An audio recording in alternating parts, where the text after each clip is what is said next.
নমস্কার, আপনারা দেখছেন রিপাবলিক বাংলার জেলার সমস্ত গুরুত্বপূর্ণ খবর নিয়ে আমি পায়েল শুরু করছি জেলা সদর। 3 দিনে 3 খুন, ভাঙর ইংরেজ বাজারের পর এবার সাঁইথিয়া। কি ছবি দেখা যাচ্ছে সেখানে? না, ফোন করে, গভীর রাতে ফোন করে ডেকে নিয়ে গিয়ে খুন। আর এই ঘটনাতেও শাসকের কোন্দলের ছবিটাই সামনে আসছে। আর এই ঘটনায় উত্তপ্ত বীরভূম।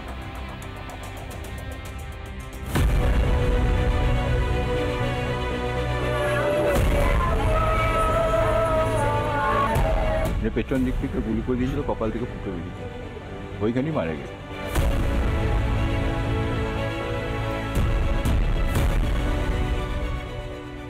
বিধানসভা ভোটের এখনো ঢের দেরি, তার আগেই চলছে খুনোখুনি। বৃহস্পতিবার ভাঙর, একই দিনে ইংরেজ বাজার, এবার বীরভূমের সাঁইথিয়া। শাসকের কোন্দলে ফের রক্তাক্ত লাল মাটির জেলা। শনিবার রাতে খুন হলেন শ্রীনিধিপুরের অঞ্চল সভাপতি পীযূষ ঘোষ। গভীর রাতে ফোন করে ডেকে নিয়ে যাওয়া হয় তৃণমূল নেতাকে। এরপর মাথার পিছনে গুলি করা হয় পীযূষকে। রাত 2টার সময় কেউ ফোন করেছিল, যা এসেছিল তার গুলিতে বুঝতে পারে যে আমাকে মারবে। পেছন দিক থেকে গুলি করে দিয়েছিল, কপাল থেকে ফুটে বেরিয়েছে, ওইখানেই মারা গেছে।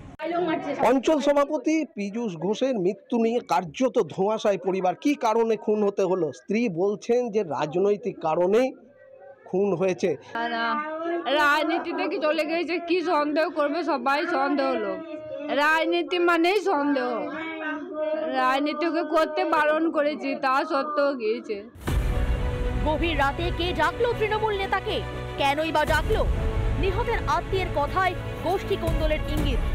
পীযূষের মৃত্যুর রাজনৈতিক ঘটনা, তাছাড়া আদার্স কিছু নাই। ও তো শত্রু নাই, অঞ্চলের সভাপতি ছিল, অঞ্চলে খুব ভালো নাম ডাক ছিল, 5 জনের সঙ্গে মেলামেশা করত। এইদিকে যে বন্দুক দিয়ে খুন করা হলো, গুলিটা করা হয়েছিল, সেই আগ্নেয়াস্ত্রটিকে উদ্ধার করা হোক বলে দাবি জানাচ্ছেন লাভপুরের বিধায়ক তৃণমূল কংগ্রেসের অভিজিৎ সিনহা। এই যে গুলি করে হত্যা করা হলো, তাকে খুন করা হলো, এই যে দুষ্কৃতকারীরা যে আর্মসটা ব্যবহার করেছে, এই আর্মসটা কিভাবে এলো, কোথা থেকে এলো, চক্রান্ত করে খুনটা হয়েছে।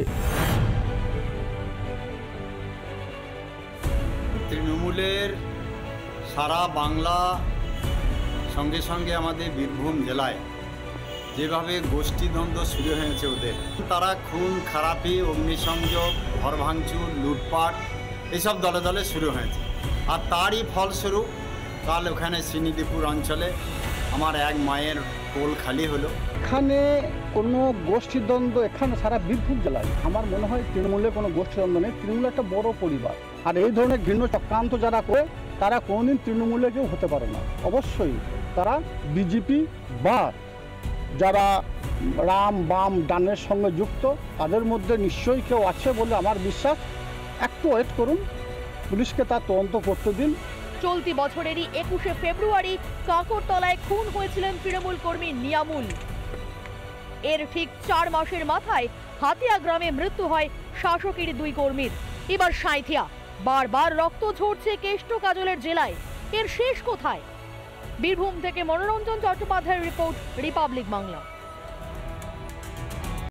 নানা ধরনের কন্টেন্ট দেখার জন্য লাইক করুন, শেয়ার করুন আমাদের ফেসবুক পেজ, সাবস্ক্রাইব করুন আমাদের ইউটিউব চ্যানেল। পাশাপাশি অন্যান্য ব্রেকিং নিউজের জন্য অবশ্যই চোখ রাখুন রিপাবলিক বাংলায়।